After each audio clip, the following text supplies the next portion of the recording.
எல்லாருக்கும் நமஸ்காரம். அடியேன் மகா பெரியவா தாசன்.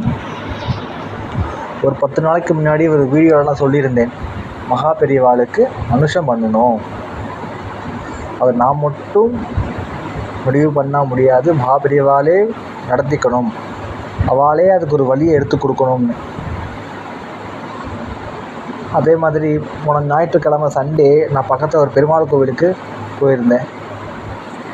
அவள் அந்த கோவிலை பார்த்து, சரி ஓகே நம்ம இந்த கோவிலில் அப்ரோச் பண்ணலாம், அனுஷம் பண்ணுறதுக்கு ஒரு சின்ன ஸ்பேஸ் இருந்தால் போதும்ன்ட்டு நான் நினச்சிருந்தா எங்கள் ஆற்றுலேயே என்னால் பண்ண முடியும். எங்கள் ஆற்றுலேயே வைதிக பிராமணாவை வர வச்சு ருத்ரம் பாராயணம் பண்ணி ஆவகந்தி ஹோமம் பண்ணி என்னாலே நல்லா கிராண்டாக பண்ண முடியும். அந்த கெப்பாசிட்டி எனக்கு இருக்குது, கொடுத்துருக்கா மகாபெரிவா. அந்த கெப்பாசிட்டி எனக்கு கொடுத்துருக்கா. ஆனால் எங்கள் ஆற்றுல பண்ணால் 4 பேரோட முடிஞ்சிடும், அது வேண்டாம் சொல்லி கோவிலில் பண்ணால் நிறைய பேர் வருவா, நிறைய பேர் வந்து கலந்துப்பா. மகாபெரிவாளை பற்றி தெரியாதவளுக்கும் தெரிஞ்சுப்பா, மகாபெரிவாளை பற்றி நிறைய பேர் வந்து வேண்டிப்பா, அவள் பிரார்த்தனை ஃபுல்லாக நிறைவேறும், மகாபெரிவா அனுக்கிரகம் பண்ணுவான்னு அந்த பொதுநலத்தில் அந்த கோயில் ட்ரஸ்டீஸை போய் நான் அப்ரோச் பண்ணேன்.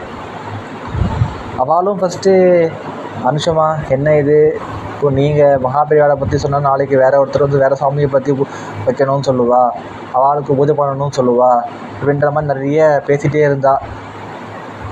சரி நானும் ஓகே இது ஆகாது போல், சரி ஓகே இருந்தாலும் நீங்கள் நம்பர் கொடுத்துட்டு போங்க, எங்கள் நம்பரை சேவ் பண்ணிக்கோங்க, உங்கள் நம்பரும் கொடுங்கோ, நாங்கள் பேசிட்டு சொல்கிறோம் அப்படின்னு சொல்லி என்னை அனுப்பிட்டான். நானும் என் நம்பரை கொடுத்துட்டேன், அவள் நம்பரும் நான் வாங்கிட்டேன். நானும் மண்டே போயிடுச்சு, இன்றைக்கி டியூஸ்டே ஆக்சுவலாக.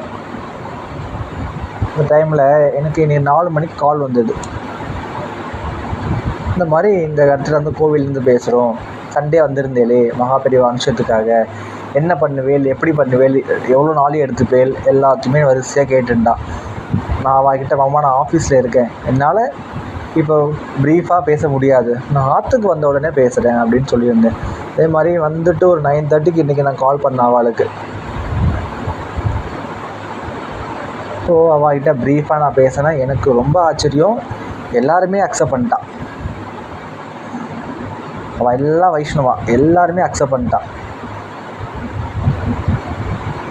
அவகிட்ட எதுவுமே ஒரு சின்ன ஸ்பேஸ் கொடுங்கோ, எனக்கு சின்ன ஸ்பேஸ் கொடுங்கோ, நான் ஆவகந்தி ஹோமம் பண்ணி மகாபெரிவா அர்ச்சனை பண்ணி நான் பூஜையை அனுஷத்தை முடிச்சுப்பேன், பூர்த்தி பண்ணிவிடுவேன். மார்னிங் பண்ணலான்னு பார்த்தா அவள் ஒன்று கேட்டுட்டா. ஆக்சுவலாக நான் மார்னிங் தான் பண்ணுவேன்னு சொன்னேன். பட் அவள் கேட்டது மார்னிங் பண்ணால் இங்கே யாராவது கலந்துக்க மாட்டா, ஸோ ஒரு ஈவினிங் மேலே பண்ணேன்னா எல்லோரும் அது கலந்துப்பா, எல்லோரும் தெரிய வரும். நான் என்ன நினச்சி அந்த அப்ரோச் பண்ணணும், அவளும் அதுவே சொல்கிறாள், எல்லோரும் வந்து கலந்துப்பா ஈவினிங் பண்ணான்ட்டு. சரி ஓகேன்னு சொல்லி ஈவினிங் பண்ணியாச்சு. ஈவினிங்கும் அவகிட்ட சொல்லியாச்சு. அடுத்து என்ன பண்ணலாம் அப்படின்ற பட்சத்தில் சண்டே கூப்பிட்ருக்கா, நேராக வாங்குவோன்ட்டு. ஸோ எல்லாமே நல்லபடியாக முடிஞ்சதுன்னா சித்திரை அனுஷத்துலேருந்து மகாபெரிவா அனுஷம் மூரப்பாக்கத்தில் ஸ்டார்ட் ஆகும் பெருமாள் கோவிலில். அதே மாதிரி நம்ம வேத கைங்கரியத்தில் இன்வால்வ் ஆக போகிறோம்.